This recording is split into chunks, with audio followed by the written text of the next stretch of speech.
5 classrooms where it would be strange to not have a field of play, by Krishna's mercy. Shri Bhagavan Uvach, Idam Shariram Kaunteya Kshetramityabhidhiyate, Etadyo Vettitam Prahu, Kshetrajya iti tadvida. Quote, the Blessed Lord then said, This body, O son of Kunti, is called the field, and one who knows this body is called the knower of the field. Bhagavad-gita 13:2. 1. Art. Yes, I took the class. The teacher stood at the front. They had a whiteboard and also one of those overhead projectors. They covered the basic techniques: how to draw a circle, how to make lines, how to start with smaller shapes to work your way up to something bigger, like a person. They even demonstrated a sketch of one of the students. What did I learn from the class? Do I now know how to draw? Well, there was nothing for us students to do. We just sat there. We absorbed the information. We were not provided any tools. That is a little strange, now that you mention it. 2. Driving. Yes, I took the class. The teacher was driving. They demonstrated the proper sequence of steps to follow when entering the vehicle. They took us on a trip through the neighborhood. There were 3 of us students in the car. Did I learn anything? I mean, maybe a little. It was really no different than going to the supermarket with my parents. No, we never got the chance to drive. We went home immediately after. That is a little strange now that you mention it. 3. Stand-up comedy. Yes, I took the class. It met once a week over the course of 2 months. The teacher is connected to the person who runs the local comedy club. It was eye-opening for sure. The teacher showed us how they had a spark of an idea and turned that into a 5-minute set in front of an audience. Our final examination was multiple choice. No, we never went on stage. We never got to write our own bit or perform it in front of people. That is a little strange now that you mention it. 4. Math. Yes, I took the class. It was a little over my head, I must admit. The teacher was so fast at solving the equations. They wrote everything on the chalkboard. We had unobstructed vision from our seats, but that was the extent of the interaction. We did not have to do anything. We were just listening. That is a little strange now that you mention it. 5. The spiritual science. 2 Sanskrit terms pertinent to this discussion are Gyan and Vigyan. Gyan is knowledge. It is the instruction component from the various scenes described above. Gyan can be something as simple as telling someone that 2 + 2 = 4. It can also be as complex as describing the steps necessary for building a house from scratch on an empty plot of land. Gyan can be written down in response to a question. Gyan can be described to others in a classroom setting, be it formal or informal. Gyan can be passed along to future generations through published literature. Gyan is indeed important, as we are otherwise born into ignorance. We go to school precisely to fulfill the need for Gyan. Vigyan is the realization of the knowledge. When the Gyan is applied practically within a field of play, the proof of the assimilation is known as Vigyan. Under a sober analysis, Vigyan is more important than Gyan. The patient would rather choose a doctor with practical knowledge of surgery than someone who only knows how to explain surgery to students. The expert lawyer argues a case in court, their degree from a prestigious university notwithstanding. The need for Vigyan applies to all areas of knowledge, including the eternal truths relevant to the living experience. Gyan itself takes full meaning when describing the difference between matter and spirit. The formal transfer of Gyan is vidya, or education, and Sri Krishna is kind enough to offer Raja Vidya to the devoted and non-envious disciple named Arjuna.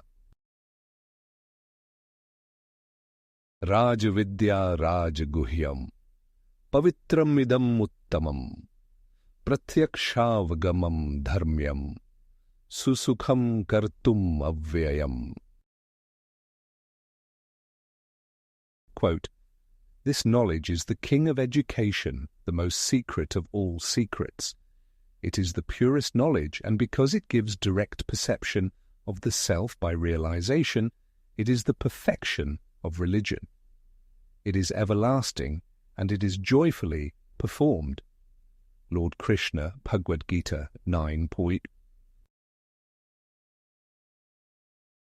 The foundational principle of this Vidya is the difference between matter and spirit. We understand this theoretically through a simple analogy involving both yatha and tata. We take what we do know, yatha, to understand something that we don't know by extending the example tata. The yatha in this case is the changing body. I am different today in visual appearance as compared to childhood. I will likely be much different during old age, in the moments prior to final departure.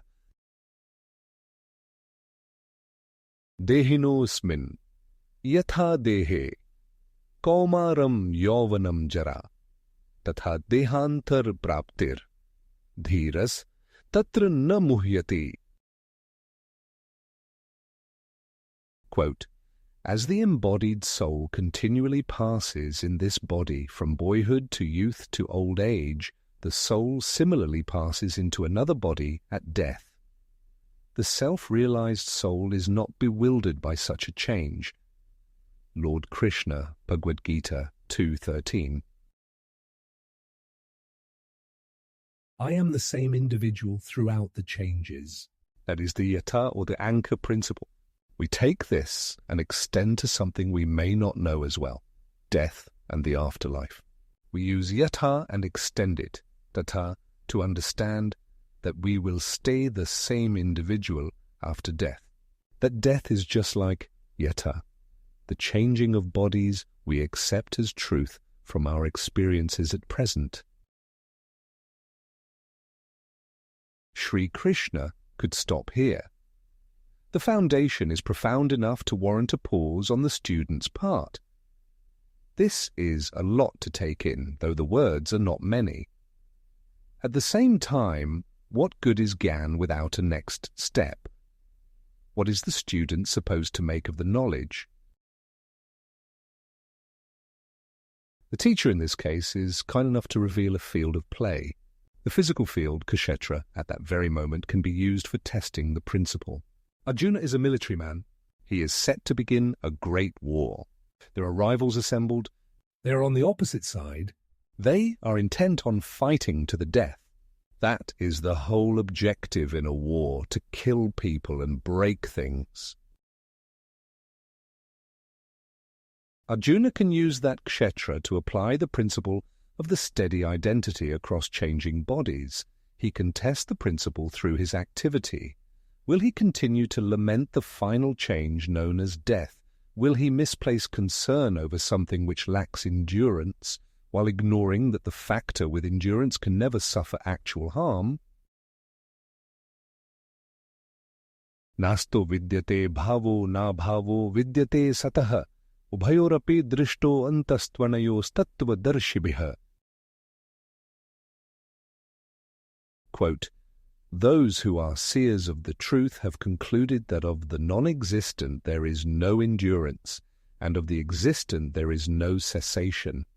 This seers have concluded by studying the nature of both." Lord Krishna, Bhagavad-gita 2:16. Krishna Arjuna 42256 1676. One Arjuna has a playing field to test not only one principle, but all of the ones further explained by his teacher. Arjuna is so fortunate to have both the best teacher and the ideal playing field. We are similarly fortunate in that the same teachings have survived to the modern day. Those teachings are as sanatana as the individual itself. We can test for ourselves to see if we understand and if we can push forward towards the highest goal, supported the entire time by Vigyan. We are the knower kshetrig within this local playing field of the body, roaming across the larger playing field of the material world.